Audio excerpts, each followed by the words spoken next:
Who's waiting in the wings? Ted Cruz says that person is Michelle Obama. Now, before everybody goes, oh my gosh, it's over. And he's saying, by the way, Ted is saying, look, she could be a formidable candidate. And I don't want to dismiss her as that. I think she would be an absolutely formidable candidate. But we also know what Democrat economic policies have brought us, including a UAW strike that's getting worse instead of better, including major inflation that's getting worse instead of better, including a lousy economy under Barack Obama that we had for 8 years, where we had Zippo in the way of growth. Thank you very much. And you had the rich getting richer and the poor doing okay because there were all those handouts. It was just the squeeze on the middle class that we saw during Obama, that we saw during Biden. In fact, I would argue that until COVID, until that dark day in March 2020, what you were actually seeing under the previous administration, the Trump administration, was a real growth in median wages. So the economic policies, I just say, hey, no contest. What about star power? Look, she's different than her husband. I mean, they may both be extremely organized, but Michelle Obama, I mean, can you come up with a more sort of polarizing figure? I mean, maybe Clinton, right? Hillary Clinton. Yes, we could say Hillary Clinton definitely was polarizing. Like, people were mobilized to go vote against Hillary Clinton in 2016. In fact, the campaign manager for Donald Trump actually told me in some ways a vote for Trump was not just a vote for Trump, but it was a vote against Hillary Clinton. And so part of the success for the Democrats in 2020 was that they ran a guy that nobody even saw, that figured, well, he can't be that bad, right? He can't be that polarizing. I kept warning everybody. I said, his policy stinks. It really does. He doesn't know the first thing about policy. He's not very bright.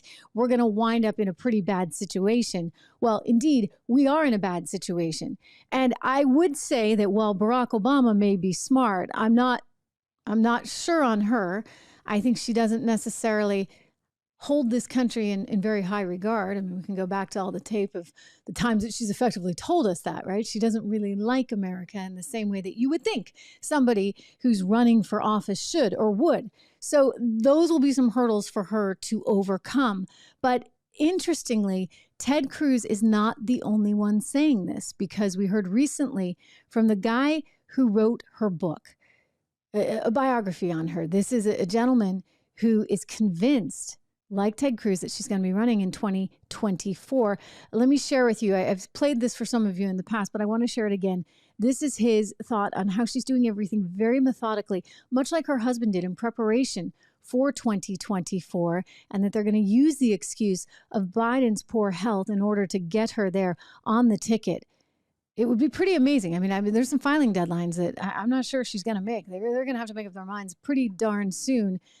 Otherwise, one would think by default, would it not go to Kamala Harris? And wouldn't Kamala be pretty darn you know what if it doesn't happen? Anyway, here's the biographer here for Michelle Obama. Listen to his take. The allegations that have come out in the media in the last few weeks really were around for years. David Garrow's book that had the quote where Obama said he makes love to men in his imagination came out several years ago. And of course, Larry Sinclair was from way back in 2008.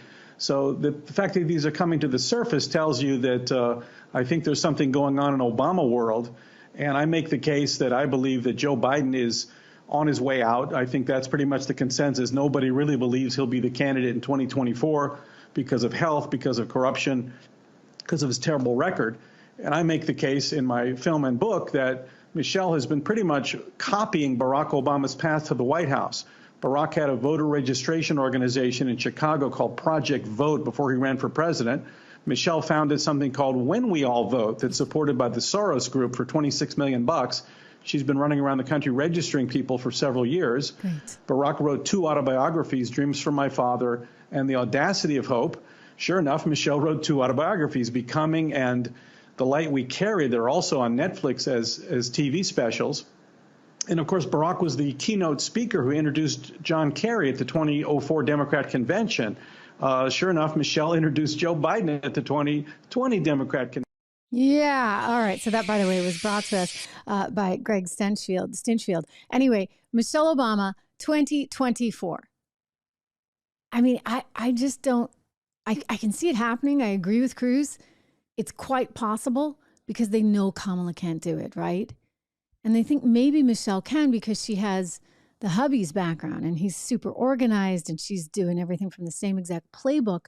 But there is the likability factor. And I do think that that really matters in politics. I say this all the time. It's the reason why I never thought Ron DeSantis could really, hit the ground running, because he didn't have that sort of je ne sais quoi that you need, that likability factor.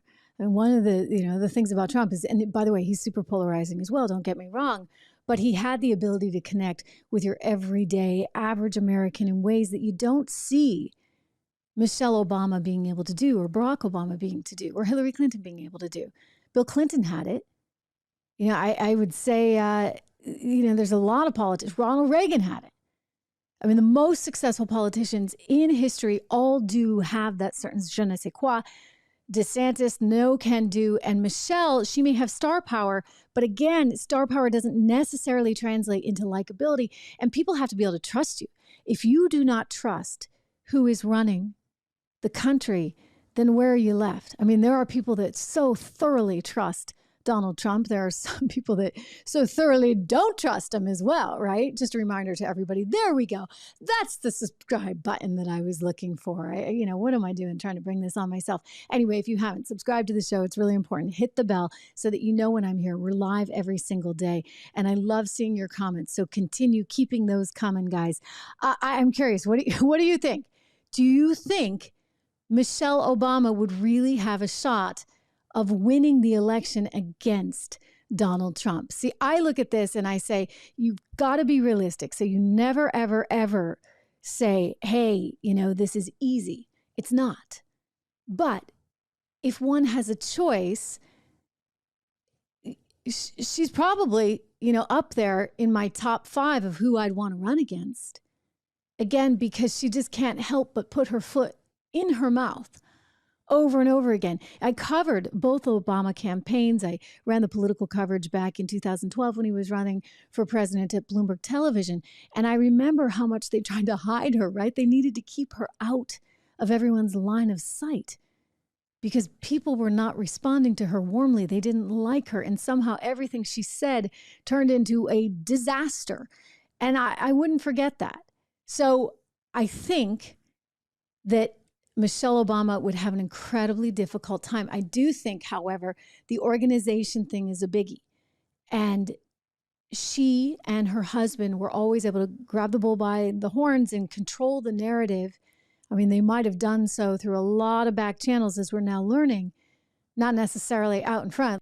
Hey everyone, Trish Regan here. If you enjoyed that clip, please do me the favor of subscribing to the channel. Just hit that little subscribe button right over there. Did I do that right? Not quite, but you know where it is. Subscribe to the channel, hit the bell so that you get the alerts, and I'll see you back on the show.